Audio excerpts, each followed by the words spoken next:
il pleut. Et qui dit pluie dit je dois rester à l'intérieur. Parce que si je deviens trempé, eh ben bon courage pour se réchauffer. Dans une grange où il n'y a pas d'électricité, je le rappelle mes amis.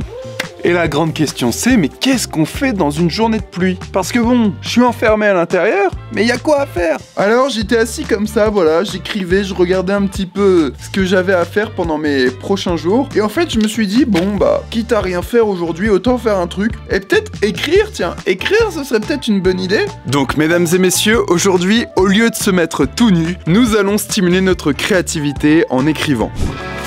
Cadeau! Ouais. Moi c'est Nathan. Attends. Ah! Qui a dit ça? C'est moi. Qu'il se dénonce! Mais la grande question qui demeure, c'est qu'est-ce qu'on va écrire? Parce que bordel, je ne suis pas écrivain. Est-ce que c'est bon pour vous? Donc je me baladais, je tournais un peu en rond dans la pièce pour trouver une idée, jusqu'à ce que... Ça y est, j'ai une idée! Et si j'écrivais SOS avec toute la merde de vaches que j'ai autour de moi? Parce que c'est en train de me rendre fou! Regardez, donc là, vous voyez, je suis devant ma porte. Vous voyez, devant ma porte. Et là, littéralement, je tourne la caméra. Oh!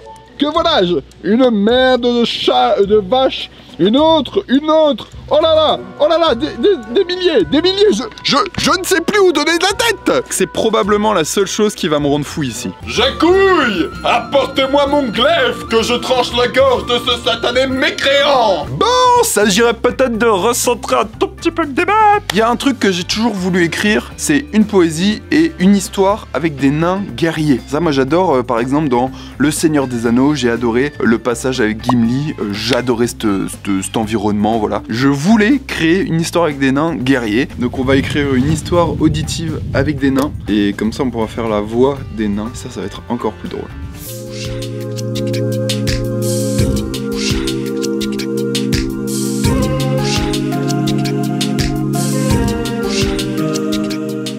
Ça y est, j'ai écrit l'introduction, j'ai écrit les bases de l'histoire, je sens qu'elle va être vraiment sympa.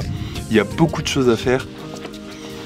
Ok, j'ai peut-être une amie qui fait de la 2D, et si elle serait chaude de faire l'animation de cette voix, ça peut être très marrant parce que finalement on aurait une histoire auditive avec des images de dessin et c'est extraordinaire.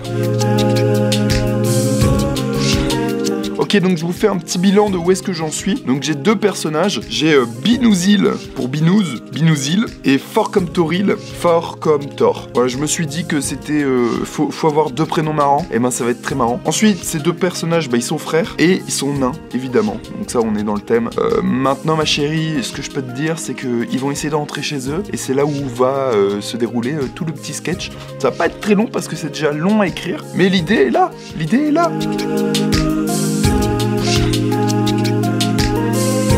On a terminé l'histoire. Ouais, voilà, il reste juste à retravailler peut-être les détails et les paroles, mais globalement tout y est. Donc ça c'est nickel, plus qu'à l'enregistrer. Bon bah ça y est, c'est le moment pour vous d'écouter l'histoire auditive que j'ai créée aujourd'hui. J'espère qu'elle vous plaira, voilà. Et à noter, c'est quelque chose d'intéressant, mais tous les sons en majorité vont provenir de l'environnement autour de moi. Et donc ça c'est quand même une dinguerie de se dire que finalement avec tout ce qu'on a autour, bah, on arrive à faire une histoire auditive qui est quand même assez qualitative. N'hésitez pas à laisser un petit commentaire pour donner votre avis sur cette histoire auditive.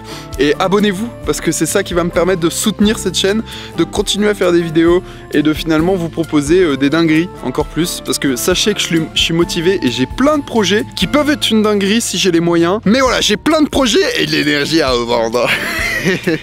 Allez, bonne écoute. Binouzil et Fort comme Toril, deux frères nains nés dans une très petite vallée enfouie sous la montagne. La vallée elle-même naine. Seule une petite poignée de 250 000 nains y vivent encore en l'an -6000 avant les elfes. Mais revenons-en à nos deux frères. Tous deux étaient partis chasser le gibier pour pouvoir l'échanger contre des binous à leur retour. Binouzil, le plus jeune, seulement âgé de 321 années, était parti dans la forêt des Hobitons des Grands-Pièdres. Fort comme Toril, quant à lui, le plus costaud, était parti dans les montagnes des Haleines Puantras. Binouzil était le premier des deux frères à être de retour aux portes de la vallée elle-même naine. Ah, enfin arrivé! L'odeur de la région m'avait manqué. Par contre, je vais finir étouffé par un gobelin avec cette chaleur. Faut que j'aille boire un coup.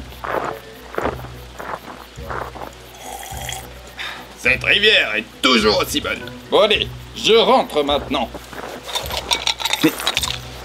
Où est-ce que je les ai mises? Nom d'une roche. J'ai oublié mes clés. Comment je vais faire pour rentrer maintenant? Je sais qu'il y a un mot de passe oral, mais je l'ai encore oublié. Bon allez, j'essaye quand même, ça me coûte rien. Sésame, ouvre-toi. Non, évidemment, c'est bien trop connu. Oh oui, les gobelins, j'ai tous des vauriens. Ah zut!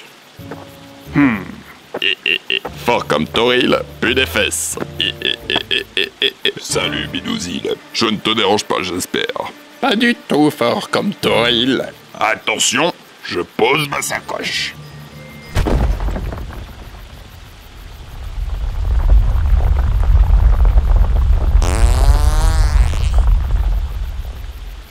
Binouzil, tu pues des fesses, tu sais. Ya. Et tout le monde, il y a Binozil et Fort comme Toril qui sont rentrés. Eh Binouzil, tu voudrais pas une binouse par hasard? Allez, pourquoi pas, mais tu me la payes. Kimdil vient de perdre une bière. Eh merde. Eh fort comme Toril. Alors, on peut des fesses? Peut-être, mais toi tu peux de la gueule. Bienvenue à la maison, les amis.